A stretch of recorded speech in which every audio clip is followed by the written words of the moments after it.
창세기 40장 1절부터 8절까지 말씀을 함께 교독하도록 하겠습니다. 그 후에 애굽 왕의 술 맡은 자와 떡 굽는 자가 그들의 주인 애굽 왕에게 범죄한지라.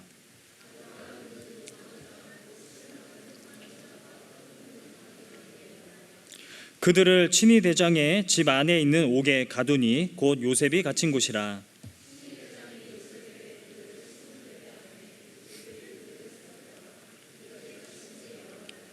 옥에 갇힌 애굽 왕의 술 맡은 자와 떡 굽는 자 두 사람이 하룻밤에 꿈을 꾸니 각기 그 내용이 다르더라. 요셉이 그 주인의 집에 자기와 함께 갇힌 바로의 신하들에게 묻되 어찌하여 오늘 당신들의 얼굴에 근심의 빛이 있나이까? 그들이 그에게 이르되 우리가 꿈을 꾸었으나 이를 해석할 자가 없도다. 요셉이 그들에게 이르되 해석은 하나님께 있지 아니하니까 청하건대 내게 이르소서. 아멘. 우리 옆에 있는 지체들 바라보면서 이렇게 인사하고 말씀을 듣도록 하겠습니다. 우리 옆에 있는 지체들, 또 오랜만에 보는 지체들 바라보면서 이렇게 인사하겠습니다. 내가 불안해 보이니? 이렇게 인사해 보겠습니다. 네, 전혀 불안해 보이지 않으십니다. 네, 저는 명절 때 한 책을 읽었는데요. 이 제목이 뭐냐면 어느 날 갑자기 공황이 찾아왔다라는 책을 읽었어요. 이게 어떤 책이냐면 이 독일의 의사인 클라우스 베른하르트가 쓴 책인데요. 이 공황 장애를 치료하는 것에 대한 그런 책이었어요. 여러분, 제가 몰랐는데 독일에는 무려 지금 1200만 명 이상이 이 공포증을 앓고 있다고 해요. 그리고 200만 명 이상이 공황 장애를 앓고 있다고 이야기합니다. 여러분, 우리나라도 마찬가지죠. 우리나라에도 지난해 70만 명이 공황장애 판정을 받았대요. 그러니까 이제는 공황장애가 이 증상이 정말 흔한 증상이 되어버렸다는 걸 알 수 있죠. 연예인병이라고 하지 않습니까? 정용돈, 차태현 등이 걸려가지고 기안84 다 걸려가지고 연예인병이라고 불리는데, 이런 바쁜 스케줄을 소화하다 보니까 이 지쳐있는 그 연예인들이 자주 걸리는 병이라고 해서 연예인병이라고 불리기도 합니다. 여러분들 지하철을 타고 가다가 갑자기 숨이 막힐 것 같아서 내리거나 아니면 회사에서 회의 시간에 가슴이 너무 답답해가지고 뛰쳐나가고 싶은 그런 두려움이 있었거나 너무 죽을 것 같은 두려움에 사로잡혀가지고 사람을 만나는 것이 두려웠던 그런 경험들 가진 분들이 있을 거라고 생각을 합니다. 그만큼 요즘에는요, 이 공황장애, 이 불안 증세가 정말 흔한 증상이 되어서 우리 모두를 괴롭게 하는 그런 증상이 되고 있다는 거죠. 우리 청년부 안에도 이 공황장애나 불안 증세로 힘들어하는 그런 청년들이 매우 많았습니다. 그래서 함께 힘든 시간을 보내기도 했고, 그 중에 대부분은 또 증상이 많이 좋아지기도 했죠. 여러분, 이 책의 저자는 공황장애와 불안 증세는 이 공포에 대한 어떤 사고의 패턴을 바꾸는 노력을 통해서도 치료가 될 수 있다라고 주장하는 내용이었어요. 그래서 우리가 어떤 긍정적이고 정말 확실하고 정말 두려움을 떨쳐낼 수 있는 어떤 지식을 우리가 명확하게 확보만 할 수 있다면 이 공황장애를 얼마든지 치료할 수 있다라고 주장하는 그런 내용이었다라는 것이죠. 그런데 우리가 살아가면서 그렇게 확실하고 또 긍정적일 뿐만 아니라 우리를 확실하게 인도해 줄 수 있는 그런 지식이 우리 주변에 있는가라는 것이 또 다른 문제라고 할 수 있겠죠. 여러분, 어쨌든 우리가 살아가는 사회는요, 불안 사회입니다. 국방, 경제, 교육, 치안, 건강, 모든 것이 흔들리고 예상할 수 없는 그런 현실이기 때문에 우리는 다 불안에 떨며 살아가게 되는 거죠. 이런 사회 속에서, 이런 시대 속에서 우리는 또 개인적으로 개인의 어떤 진로라든가 개인의 어떤 결혼이라든가 가정을 꾸리는 일이라든가 취업의 문제라든가 모든 문제 앞에서 모두가 다 불안해하며 살아가고 있는 것이 우리의 현실이라는 겁니다. 여러분은 어떤 것 때문에 요즘 불안함을 느끼고 계십니까? 여러분은 어떤 일들 때문에 여러분 불안함을 느낍니까? 여러분은 어떤 상황 가운데서 불안함을 느끼고 계십니까? 우리 중에 태어나서 한 번도 불안을 경험하지 않은 사람은 없을 겁니다. 여러분, 인류 역사를 봐도요, 늘 불안이 존재했어요. 이 덴마크 신학자이죠, 키에르 케고르가 이런 말을 했습니다. 날파리부터 신의 존재까지 모든 것이 나를 다 불안하게 한다. 그러니까 사람은요, 모든 것에서부터 다 불안함을 느낄 수 있는 그런 존재라고 이야기하는 것이죠. 불안하게 하는 요소가요, 늘 우리 주변에 다 있는 겁니다. 여러분, 이 천장이 무너지면 어떻게 하나, 저 조명이 떨어지면 어떻게 하나, 이런 걱정 해보신 적이 있으십니까? 아무튼 모든 것이 사람에 따라서는 그렇겠지만 불안의 요소가 될 수 있는 것이 이 사람이라는 거죠. 사람들은 이 불안의 문제를 해결하기 위해서 역사적으로 많이 노력을 해왔어요. 그래서 발명한 것이 술이라고 그래요.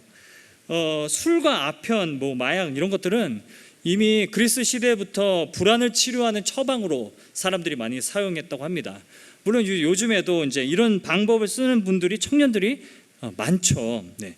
심리학자들은 이 불안을 해결하기 위해서 인지행동치료법을 개발했죠. 그래서 이 치료법으로 불안을 치료하려고 그런 노력들을 해왔죠. 그리고 20세기가 되면서 이 양리학과 화학이 발달하게 되면서 약이 개발됐습니다. 항불안제, 항우울제가 개발이 되면서 이 불안을 그냥 약으로 치료할 수 있는 세상을 우리가 살아가게 되었다라는 거죠. 그런데 문제가 있어요. 약으로 불안을 해결하는 것에는 여전히 불확실한 것이 있는데, 그게 뭐냐면 도대체 어떤 불안을 치료할까, 이게 명확하지 않다라는 거예요. 그러니까 여러분, 불안이라는 감정은 그냥 인간이 느끼는 보편적인 감정이에요. 이건 정상적인 감정이라는 거죠. 그런데 어떤 감정은 부정적인 불안이어서 이건 치료해야 되고, 어떤 불안은 또 긍정적인 감정이어서 이건 내버려둬야 되고, 이거에 대한 기준을 알 수 없다는 것이 또 직면한 문제라는 것이죠. 우리가 신앙생활을 하다 보면 참 막막할 때가 많죠. 불안할 때가 많죠. 여러분, 10년 전에 비해서 여러분은 더 큰 불안함을 여러분 갖고 있는지도 모르겠습니다. 신앙생활을 하면 불안의 문제가 어느 정도 해소되지 않을까라고 생각을 해왔지만, 여전히 불안의 문제, 내가 왜 여전히 불안해할까, 왜 여전히 두려워할까, 이런 문제 앞에서 힘들어하는 그런 청년들도 있을 거라고 생각합니다. 저도 답답해요. 왜 하나님은 왜 다 알려주시지 않는지 모르겠어요. 앞으로 내 1년 뒤에, 5년 뒤에, 10년 뒤에 어떤 일이 일어날지 기도하면 알려주시고, 기도하면은 내 미래를 알게 해주셔서 내가 미리 예방하고 이렇게 살아갈 수 있도록 그렇게 도와주시면 좋을 것 같은데, 하나님은 우리 미래에 대해서 알려주시지 않는다는 게 또 불안의 또 한 요소이지 않을까라는 생각을 해보게 됩니다. 신앙생활을 하면서 우리에게 찾아오는 이 불안이라는 고난을 우리가 맞닥뜨렸을 때 우리는 어떻게 이 불안을 극복해 가야 하는가에 대해서 오늘 말씀을 통해서 한번 나눠보려고 합니다. 오늘 본문을 보게 되면요, 배경은 감옥입니다. 여러분, 고대 근동 사회에서 이 감옥은 그냥 땅을 깊이 파놓은 구덩이였어요. 깊이 파놓은 구덩이에 위를 그냥 이렇게 적당히 막아서 빗줄기가 간혹 들어오도록 그렇게 만들어져 있는 것이, 그게 고대 근동 지역의 감옥이었어요. 그래서 빛이 잘 들어오지 않는 공간이었죠. 이 깊은 감옥 속에 너무 불안에 떨고 있는 사람이 등장하는데요, 그것이 누구냐면 바로 술 맡은 관원장과 떡 맡은 관원장입니다. 여러분, 이들은요, 애굽 바로 왕의 곁에서 수행하던 당시의 어떤 고위 관직이었어요. 그런데 어떤 일을 계기로 해서 이들이 감옥에 갇히게 되죠. 그래서 오늘 보면 6절을 보게 되면, 6절을 우리 한번 읽어보도록 하겠습니다. 6절 말씀 같이 한번 읽겠습니다. 시작. 아침에 요셉이 들어가 보니 그들에게 근심의 빛이 있는지라. 이 두 관원장에게 근심의 빛이 있었다라고 이야기를 해요. 그런데 이 근심의 빛이라고 번역된 히브리어는 이 짜프라는 단어입니다. 이 짜프라는 단어는 어떤 의미를 갖느냐? 불안을 의미해요. 불안한 상태에 있었다라는 거예요. 그러니까 두 관원장이 불안한 상태로 지금 감옥 가운데 놓여져 있는 겁니다. 굉장히 불안에 떨고 있는 거죠. 여러분, 어두운 감옥 안에서 이들이 불안해하고 있어요. 그런데 불안해하는 이유가 뭡니까? 여러분, 불안해하는 이유가 뭘까요? 우리 7절 말씀을 한번 읽어보도록 하겠습니다. 시작. 요셉이 그 주인의 집에 자기와 함께 갇힌 바로의 신하들에게 묻되 어찌하여 오늘 당신들의 얼굴에 근심의 빛이 있나이까? 8절 말씀 읽겠습니다. 그들이 그에게 이르되 우리가 꿈을 꾸었으나 이를 해석할 자가 없도다. 여기까지.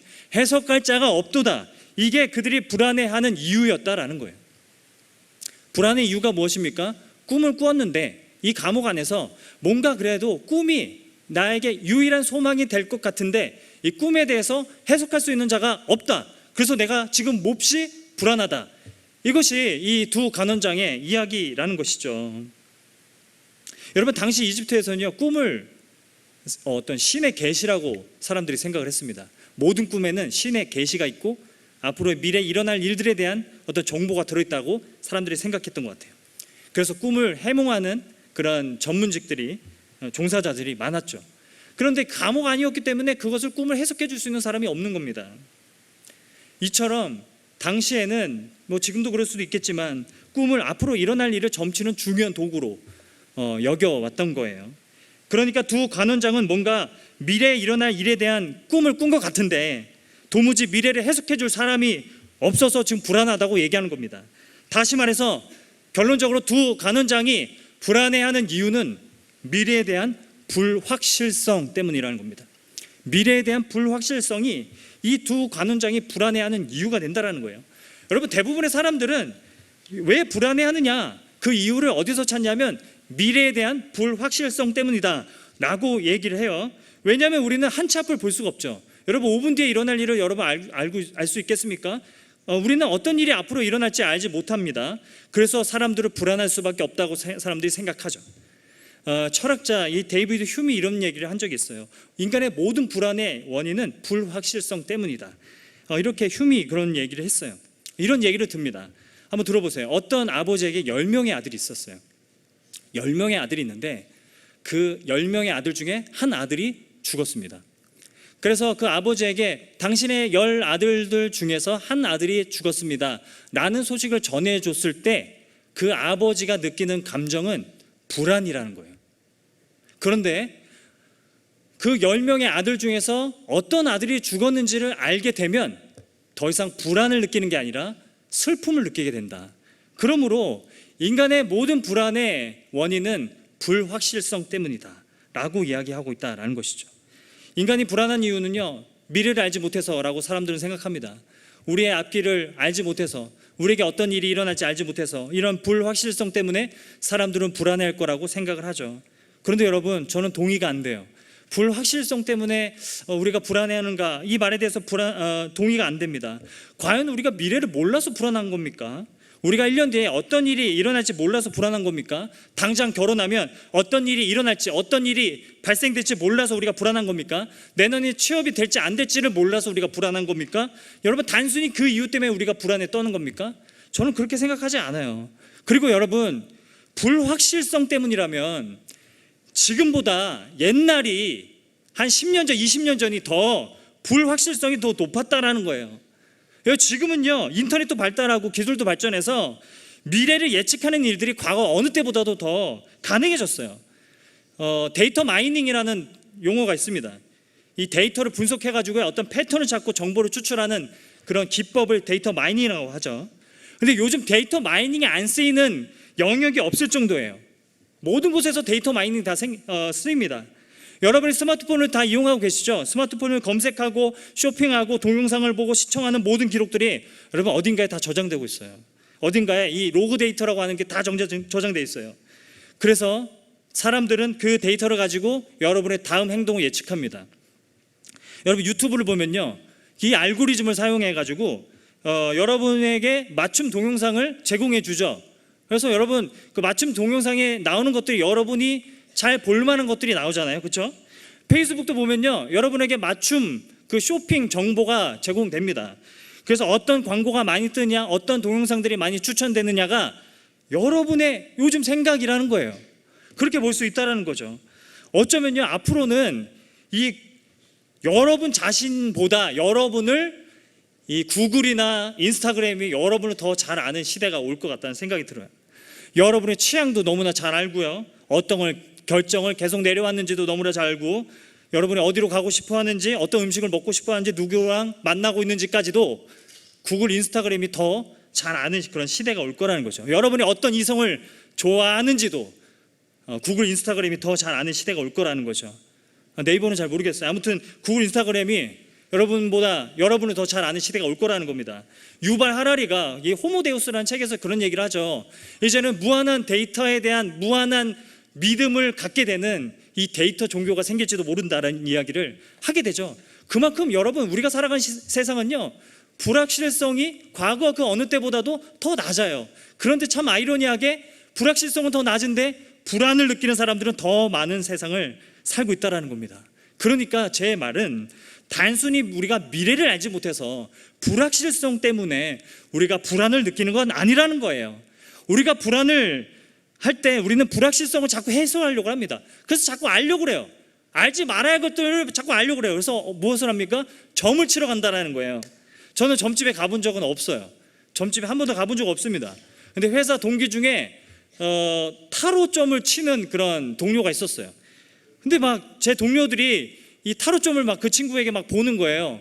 근데 막 진짜 신기하다, 다 맞는다 막 이런 얘기를 하니까 제가 너무 호기심이 생겨가지고 야 따라와봐. 그래서 나 타로점 좀 봐줘봐 이렇게 얘기를 했어요. 그래서 타로점을 보는데 이렇게 카드를 뽑아가지고 이렇게 놓고는 막 그냥 해석을 해주더라고요. 근데 이런 얘기를 하는 거예요. 형은 연애를 잘 못하는 것 같아요. 맨날 끌려다니는 연애를 하는 것 같다. 이런 얘기를 하는데 저는 평소에는 이런 거 잘 안 믿었습니다. 뭐 반엄 효과라고 해서 이 보편적인 어떤 특성이 자기네 개인적인 특성인 것처럼 착각을 한다, 이런 효과이겠구나라고 생각을 했는데 그 순간에 너무 깜짝 놀란 거예요. 왜 깜짝 놀랐냐면 바로 그 전날에 아내, 그러니까 여자친구였던 아내한테 통화를 하면서 내가 너무 끌려다니는 것 같아 라는 말을 했거든요. 근데 그 친구가 타로점을 보면서 형은 너무 끌려다니는 연애를 해, 그래서 결혼하기 힘들 것 같아 라고 얘기를 했어요. 그런데 여러분 참 아이러니한 게 뭐냐면 미래에 대해서 듣는데 더 불안해요. 미래에 대해서 듣는데 더 불안하고 잘 모르겠어요. 그리고 또 하나, 자꾸 얽매이게 된다는 거예요. 계속 물어보고 싶어요. 어떻게 생각하는지. 그냥 네가 어떻게 이 타로점이라는 것이 나를 어떻게 생각하고 있는지 더 물어보고 싶은 거예요. 다른 것도 막 물어보고 싶은 거예요. 그래서 물어봤을까요? 안 물어봤을까요? 물어봤어요. 여러분, 사람은 미래를 알려주는 존재를 의지할 수는 있어요. 무언가가 이 컵이 우리의 미래를 다 알려준다고 한다면 여러분 이거를 우리가 잠시 잠깐 의지할 수는 있어요. 그런데 이 대상을 신뢰하지는 못해요. 왜 그러냐면 여러분 무당이나 우리가 미래를 알려주는 어떤 것을 신뢰하지 못하는 이유는 앞으로 일어날 일을 말해준다 하더라도 만약 간혹 그것이 딱 맞아떨어진다 하더라도 그 일에 대해서 이것이 책임져 줄 수는 없기 때문이라는 거죠. 여러분 이사야서 57장 13절에 이런 말씀이 있습니다. 내가 부르짖을 때 내가 모은 우상들에게 너를 구원하라 하라. 그러나 그것들은 다 바람에 날려갈 것이다. 그러니까 하나님 뭐라고 말씀하시느냐, 모든 우상과 다른 헛된 신들이 너를 구원할 능력이 있느냐 라고 물어보시는 겁니다. 왜 너는 너를 구원할 능력이 없는 대상에게 쩔쩔매고 인생을 걸며 살아가느냐 라고 하나님께서 말씀하신다라는 겁니다. 저는 이런 이유로 우리가 점을 치거나 무당에게 찾아가는 건 무익할 뿐만 아니라 하나님을 멸시하는 일이라고 생각합니다. 여러분 우리가 불의한 것은요, 미래에 대한 불확실성 때문이 아니라 미래로부터의 불안전 때문이라는 거예요. 불확실 때문이 아니라 불안전 때문이라는 겁니다. 미래를 몰라서 우리가 불안한 게 아니고요, 미래에 있을 일들로부터 과연 나를 보호해 줄 수 있을까, 나를 보호해 줄 수 있는 존재가 있을까 싶어서 불안한 겁니다. 여러분 오늘 본문으로 돌아갑시다. 요셉은요 관원장들에게 뭐라고 얘기합니까? 관원장들에게 이야기하면서 어떻게 고백하냐면 우리 8절 말씀을 한번 읽어보도록 하겠습니다. 시작. 그들이 그에게 이르되 우리가 꿈을 꾸었으나 이를 해석할 자가 없도다. 요셉이 그들에게 이르되 해석은 하나님께 있지 아니하니까 청하건대 내게 이르소서. 요셉은 관원장들에게 해석은 하나님께 있지 않습니까? 라고 물어요. 여러분 이 말은요 우리가 오해하면 안 돼요. 요셉은 그냥 겸손하게 내가 잘할 수 있는데, 나에게는 꿈을 잘 해석할 수 있는, 해몽할 수 있는 능력이 있는데 그냥 겸손하게 다 하나님이 하시는 거죠 라고 고백하는 게 아니라는 거예요. 요셉은 꿈을 해석한 적이 없습니다. 여러분 창세기를 자세히 보면 요셉은 꿈을 해석한 적이 없어요. 다만 하나님께서 전해주시는 꿈의 해석을 전달한 것뿐입니다. 예언에 가깝다라는 거예요. 그냥 대언한 것입니다. 꿈의 해석이 아니라 말씀을 전한 것이라고 봐야 한다라는 거예요. 그래서 여러분 41장, 우리 한 장만 넘어가서 41장 15절 말씀 한번 보면요, 41장 15절입니다. 우리 함께 읽어보도록 하겠습니다. 41장 15절 시작. 바로가 요셉에게 이르되 내가 한 꿈을 꾸었으나 그것을 해석하는 자가 없더니 들은즉 너는 꿈을 들으면 능히 푼다 하더라.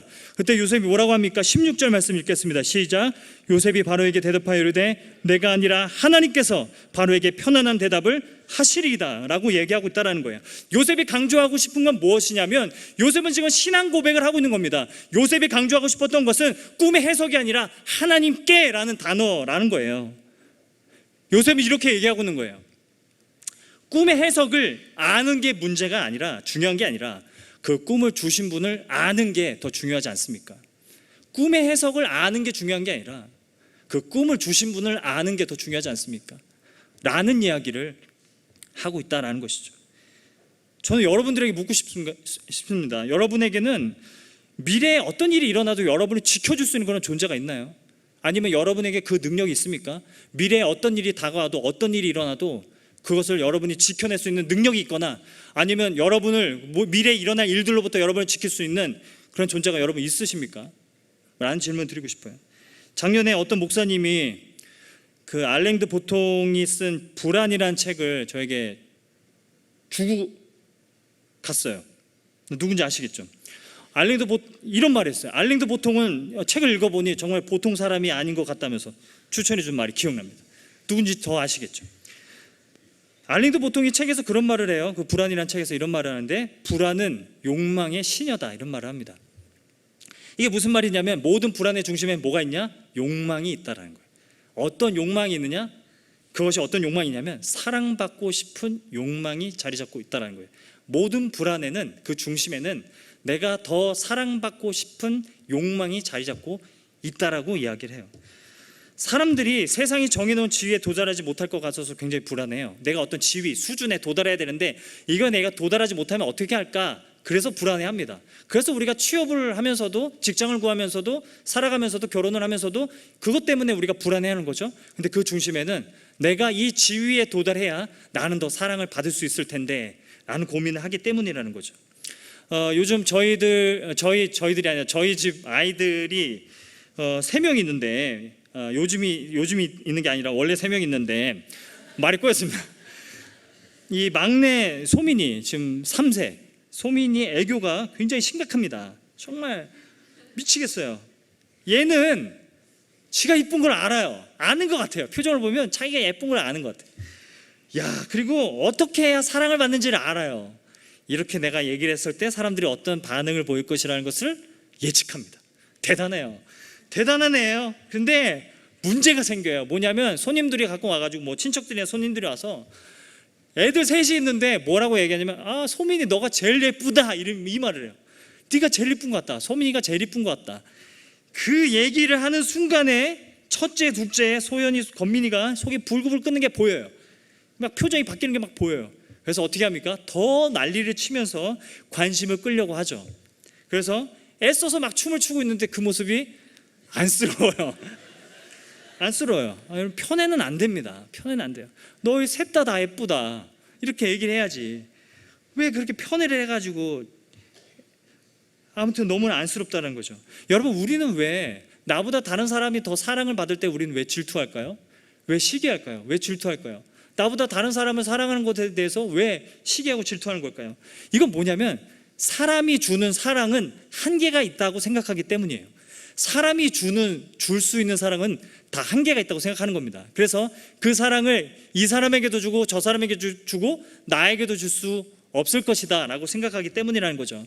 사람이 주는 사랑은 그렇게 한계가 있다는 것을 사람들이 인정하기 때문이라는 겁니다. 그런데 여러분, 만약에 모든 사람들에게 다 동일하게 다 주고도 넘치는 그런 사랑이 있다고 가정을 해봅시다. 그 사랑은 영원하고 변하지 않을 뿐만 아니라 한결같은 그런 사랑이 있다면, 또 그 사랑을 우리가 날마다 경험하고 받을 수 있다면, 아침마다 매 순간마다 우리가 두려워할 때마다 불안할 때마다 그 사랑을 우리가 떠올리고 그 사랑을 받을 수만 있다면 우리는 진정으로 모든 불안에서 자유해질 수 있는 겁니다. 여러분, 성경이 뭐라고 얘기합니까? 성경은 이렇게 말해요. 온전한 사랑이 두려움을 내어 쫓는다 라고 그렇게 이야기합니다. 온전한 사랑이 모든 두려움과 모든 불안을 다 내어 쫓는다고 그렇게 말씀하고 있다는 거죠. 그리고 그 온전한 사랑이, 완전한 사랑이 우리를 찾아오셨다. 먼저 찾아오셔서 우리를 먼저 사랑하셨다. 우리가 사랑함은 그가 먼저 우리를 사랑하셨습니다. 그러니까 그 사랑이 우리를 찾아오셨다라고 말씀하시는 것이 성경이 말하는 내용이라는 겁니다. 성경은 그 사랑이 우리를 먼저 찾아오셨다라고 말씀합니다. 그리고 그 사랑이 오늘 본문에서도 요셉의 삶에도 찾아오시고 어둠 속에 빛으로 오시고 또 요셉의 불안한 상황 가운데서도 오셔서 요셉의 불안한 마음을 비춰주고 계셨다라는 것이 창세기를 통해서, 요셉의 이야기를 통해서 하나님이 우리들에게 말씀하시는 거라는 겁니다. 요셉의 삶에서 계속 불안한 상황이 계속되어져요. 그런데 요셉에게 비춰주시는 영원한 사랑 때문에 요셉이 고난 가운데서도 견뎌낼 수 있다라고 말씀하고 있다는 거죠. 요셉의 이야기를 보면 유일하게 요셉이 노예로 있을 때, 그리고 감옥에 있을 때 형통이라는 단어가 쓰입니다. 왜 형통이라는 단어가 쓰일까요? 여러분, 형통이라는 단어가 왜 거기 쓰이는 걸까요? 하나님이 함께 하시고 하나님의 그 사랑으로 함께 하시는 것이 형통이라고 말씀하고 있다는 거죠. 우리의 뜻이 이루어지는 것이 아니라 하나님의 뜻이, 하나님의 통치와 하나님의 나라가 내 삶에 이루어지는 것이, 그것이 형통이라고 말씀하고 있다는 겁니다. 얼마 전에 제가 속초에 자동차로 가족들과 함께 여행을 간 적이 있어요. 밤 9시에 출발을 했어요. 그래서 굉장히 어두울 때, 밤에 여러분 영동고속도로를 달려본 적 있습니까? 차가 하나도 없어요. 근데 정말 그 어두운 밤길을 이렇게 막 달려가는데 신나더라고요. 그렇게 장거리를 가본 적은, 가족들 다 데리고 가본 적은 처음이었는데, 그런데 길을 잘못 들었어요. 제가 내비를 안 찍고 그냥 제 지식과 경험만 믿고 갔다가 엉뚱한 길로 빠졌는데, 그것도 한밤중에 막 10시, 11시가 넘어가는 그 시간대 영동고속도로를 막 달려가고 있는데, 여러분 뒤에 앉아있던 아이들이 난생 처음 가보는 길인데도, 어디로 가는지 모르고 있는데도, 앞으로 어떤 일이 일어날지도 모르는데도, 길을 잘못 들었는데도 전혀 불안하지 않는다. 왜 불안하지 않을까 생각해보면, 얘네들에게는 그냥 무슨 일이 일어나도 자기를 지켜주고 보호해줄 엄마 아빠가 함께 그 차 안에 타고 있기 때문에 이 아이들은 결코 불안함을 느끼지 않는다라는 겁니다. 오히려 굉장히 재밌어 하더라고요. 더 빨리 달려, 아빠가 더 빨리 달려. 되게 재밌어 하더라고요. 여러분, 우리는 아무리 고난이 다가와도 죽기까지 우리를 지켜주시는 분이 있음을 기억할 때 비로소 모든 불안에서 자유로워질 수 있다는 것이죠. 단순히 앞으로의 그 미래를 모른다라는 그 불확실성이 우리를 불안하게 하는 것이 아니라, 이 세상 어떤 누구도 미래에 일어날 일로부터 나를 지켜줄 존재가 없을 것 같아서 우리는 불안할 때가 많은 겁니다. 그래서 시편 기자가 이렇게 고백합니다. 여러분, 시편 42편 5절 말씀을 보면요, 제가 읽어드리겠습니다. 내 영혼아, 내가 어찌하여 낙심하며 어찌하여 내 속에서 불안해하는가? 너는 하나님께 소망을 두라. 그가 나타나 도우심으로 말미암아 내가 여전히 찬송하리로다. 너가 어찌하여 불안해하느냐? 너는 하나님께 소망을 두라. 그가 나타나 도우심으로 말미암아 내가 여전히 하나님을 찬송하리로다. 여러분, 이 시편은요, 고라 자손의 시입니다. 이 고라 자손은 솔로몬 시대에 예배를 섬기던 자들이었어요. 이들이 시편을 기록하는 겁니다. 이들은 자신들이 어떤 상황에서도 불안하지 않을 수 있다라고 단언하죠. 어떤 상황에서도 불안하지 않을 수 있는 이유는 하나님이 앞으로의 일들을 다 알려주시기 때문이 아니라, 어떤 일이 일어난다 하더라도 우리는 모르지만 하나님이 지켜주시고 보호해 주시기 때문에, 하나님의 도우심이 나타나 우리가 여전히 하나님을 찬송하리로다. 하나님이 도와주시기 때문에 우리는 불안하지 않다라고 고백하고 있다는 거예요. 여러분, 다윗도 고백합니다. 시편 23편을 보면 내가 사망의 음침한 골짜기를 다닐지라도 해를 두려워하지 않을 것은 주께서 나와 함께 하십니다. 주께서 나와 함께 하시기 때문에 내가 불안하지 않다, 두려워하지 않다 라고 말씀하고 있다는 겁니다. 주의 지팡이와 막대기가 나를 안위하시나이다. 여기서 여러분, 주의 지팡이는 인도하심을 표현하는 겁니다. 막대기는 보호하심을 표현하는 거예요. 주의 인도하심과 보호하심이 나와 항상 함께 있기 때문에 나는 불안해하지 않으며 나는 두려워하지 않는다라고 고백하고 있다는 겁니다. 여러분, 그래서 우리의 인생 가운데 우리가 하나님이 나와 함께 하시고 하나님의 그 사랑으로 나와 함께 하시기 때문에 그 사랑이 모든 불안함을 내쫓아 우리가 더 이상 어떤 상황에서도 불안하거나 두려워하거나, 그리고 우리가 낭망하지 않고 살아갈 수 있다고 성경은 말씀하고 있다는 겁니다. 그래서 우리가 살아갈 때 어떤 생각으로 불안한 마음이 들고 어떤 생각으로 우리가 두려운 마음이 들 때마다 견뎌가야 하겠습니까? 하나님의 인도하심과 하나님의 보호하심이 영원히 나와 함께 하신다라는 사실을 우리가 붙들고 그 사실에 계속 되뇌이고 우리의 마음 가운데 그 말씀을 계속 기억할 수 있을 때 우리는 불안에서 해방될 수 있다라고 말씀하고 있다는 것이죠. 말씀을 맺겠습니다. 오래전에 저도 이 공황장애를 겪어서 힘들었던 때가 있었습니다. 호흡곤란이 갑자기 와서요, 쓰러진 적도 몇 번 있고, 그래서 그때마다 유언을 남겨놔야 하나라는 생각을 했던 때가 있어요. 정말 죽고 싶을 정도로 고통스러웠어요. 응급실에 이제 3번 정도 갔는데 그때마다 검사를 해봐도 이상이 없었어요. 그래서 신경정신과로 갔는데 공황장애가 아닌지 검사를 받아보라고 했습니다. 그래서 의사를 만났는데 몇 시간 자느냐, 잘 먹느냐 이것저것 물어보다가 저에게 그걸 물어보시더라고요. 개척교회 목사님이세요? 이렇게 물어보시더라고요. 그냥 아니라고 그랬어요. 그냥 저는 부목사인데요 라고 얘기했어요. 그때 하는 얘기가 뭐냐면, 목사님들이 공황장애에 잘 걸리시는 것 같다라고 얘기하는 거예요. 그런데 공황장애 판정을 받았음에도 불구하고 성도들이 안 좋은 소문이 날까봐 약도 처방받지 않고 그냥 가신다는 이야기를 하셨어요. 그런데 그 의사 선생님이 저에게 해주신 말씀이 제 평생 잊지 못할 것 같습니다. 뭐라고 해주셨냐면, 아니 목사님, 그 성격을 어떻게 고칩니까? 목사님 같은 그 성격을 어떻게 뜯어 고칩니까? 이제 와서 어떻게 뜯어 고칩니까? 안정을 취하라고 하면, 그만 열심히 하라고 하면 그렇게 하시겠습니까? 못 하실 겁니다. 그런데 기억하세요. 목사님은 그렇게 몸 상하면서까지도 지키고 싶은 게 있는 거예요. 그렇게 지키고 싶은 게 있어서 몸이 아픈 겁니다. 그냥 이렇게 생각하세요. 목사님이 아파서 다른 누군가는 안 아프다고 생각을 하세요. 그렇게 생각하시는 것이 목사님이 가장 마음이 편할 것 같습니다. 그런 얘기를 해주시더라고요. 우리는 어느 때보다 불안한 시대를 살아가고 있습니다. 어느 때보다도 불안해하며 살아가고 있습니다. 모든 것이 불확실하고 알 수가 없어서이기도 하지만, 과연 나를 끝까지 지켜줄 수 있는 그런 존재가 있을까라는 생각 때문에 우리는 불안합니다. 다른 누군가가 나를 끝까지 지켜줄 수 있을까? 나는 내 인생을 끝까지 책임질 수 있을까? 나는 내 신앙을 끝까지 지켜낼 수 있을까? 이런 생각들 때문에 우리는 불안하다라는 것이죠. 그런데 여러분 기억하시길 바랍니다. 그러한 우리의 인생을 붙드시고 지켜주시기 위해서 하나님이 당신의 아들 예수 그리스도를 우리에게 주셨다라는 그 사실을, 그 복음을 여러분 기억하시기를 바랍니다.